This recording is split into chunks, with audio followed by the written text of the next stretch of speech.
Осындай коржикке арналған нарезкамен немесе кез келген стаканмен осылай коржиктарымызды бөліп шығамыз.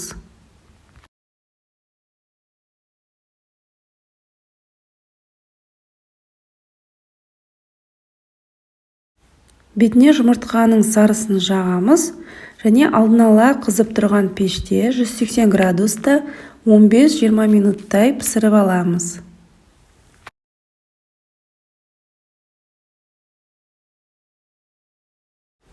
Мінекей коржиктарымыз осылай пісті.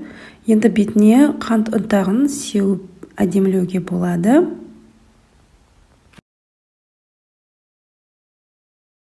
Мінекей өте дәмді және балалар сүйіп жейтін коржиктарымыз дайын болды. Сіздер де жасап көріңіздер. Және егер ұнап жатса, мені қолдап, лайк басып, комментарий қалдырып, каналыма жазылуды ұмытпаңыздар. Ас болсын!